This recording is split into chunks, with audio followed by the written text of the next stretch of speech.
Welcome back to Ready, Set, Sold. I'm your host, Bryan Vogt, and I have Renee Wittenauer of Cecil Property Management with me.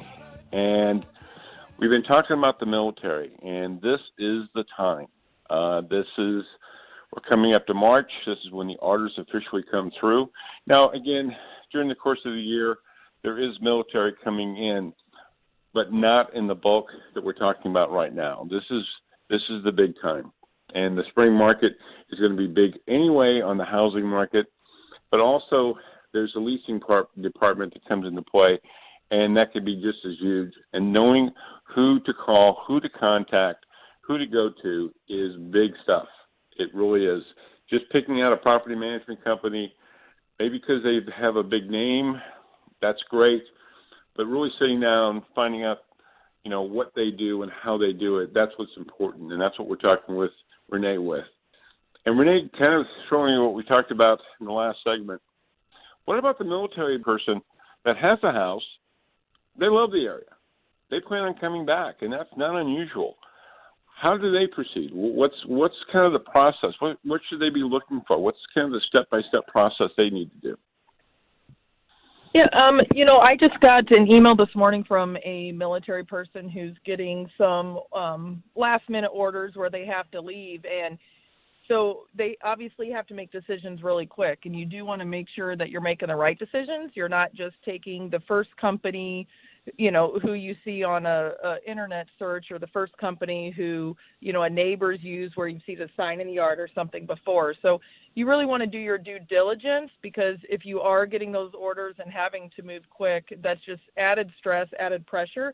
Doing your due diligence, asking the right questions from the property manager is going to be huge and essentially save you a lot of stress and time down the road. So look for the communication pieces with the property manager. How quickly do they respond? Do they ask what your needs are, or do they just sell their services first? Do they want to see the house, or do they just want to do everything electronically? You want to make sure that you get that personal touch so they truly understand what your situation is, what your needs are, and what you can expect from them.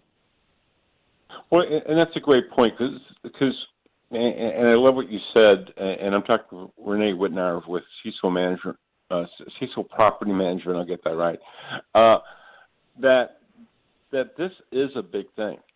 Okay, you're leaving your house, you're leaving your home, you're letting, dare I say, strangers come into it, and what I'm hearing from you is that just that extra touch that you should be expecting from your property management, that you get it, that you actually just get it, and you know there can be some stress there, but we're going to make this work, and that's what I'm hearing from you, and that's so key. That's so key of having an understanding, and that's one of the things that you guys bring to the table that I love.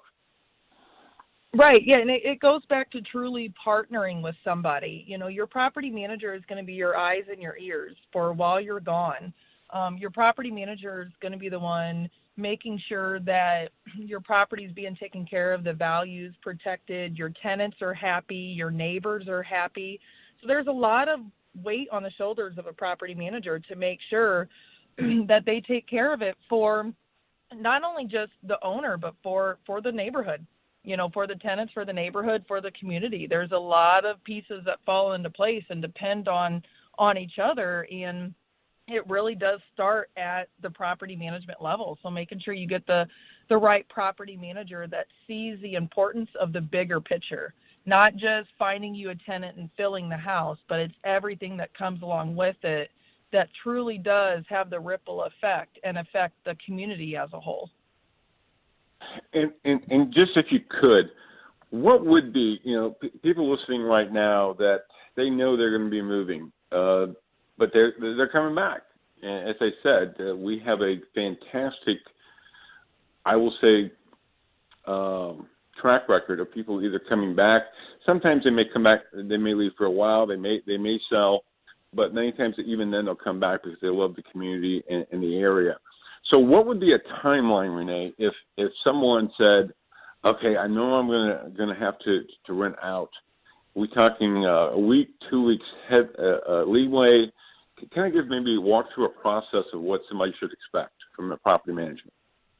Sure. I always like to say, this time of year, even if you're moving in June, we want to get it up on the market now, because you want to catch those people coming here around Easter and spring break where they're doing their spring house hunting. They want to find something that they can move into this summer.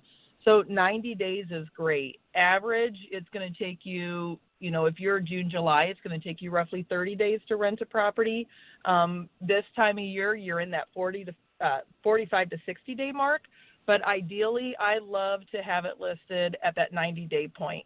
I don't mind listing a house, like if it's going to be available July 1st, if you put it up 90 to 120 days, it's not going to get old and stale on the market because you have your military people coming in and they're looking now, they're ready to make a decision now, and they're going to commit to it. So you can put it out a little bit earlier for those type of homes.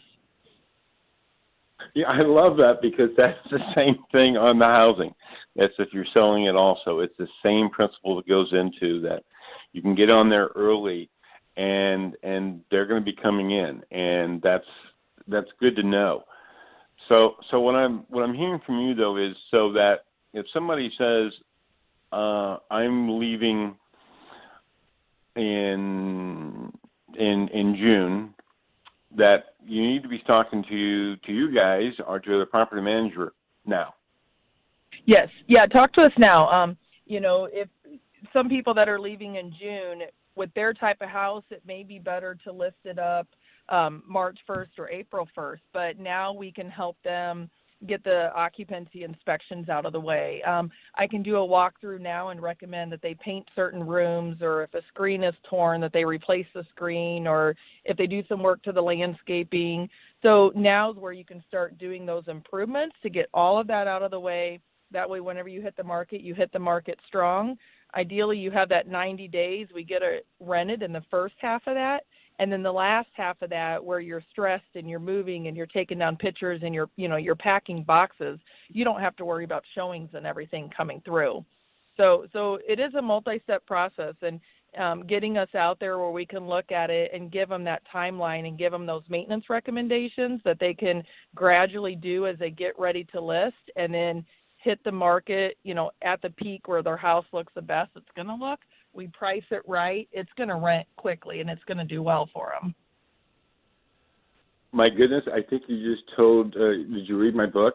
Because it's the same thing when you're selling your house, that you want to get those things prepped, that you really want to get things in order.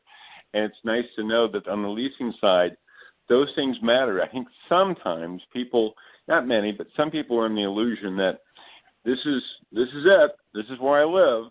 And what I'm hearing from you is, well, you can do that, but.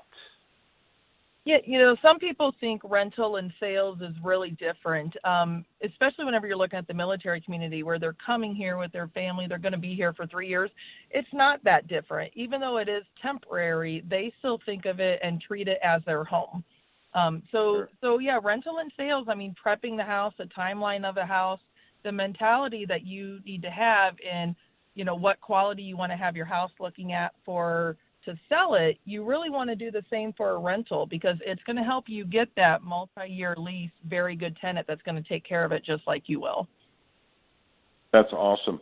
And I think the other part we're going to be talking in the next segment, because I think we're going to talk about the go-it-aloners, the ones that say, you know what, I don't need a property management, I don't need this, I don't need that. And some of the true problems you can run into that Renee's going to be talking more about in the next segment. You've been listening to Ready, Set, Sold with your host, Bryan Vogt. I've got Renee Wittenauer with Cecil Property Management.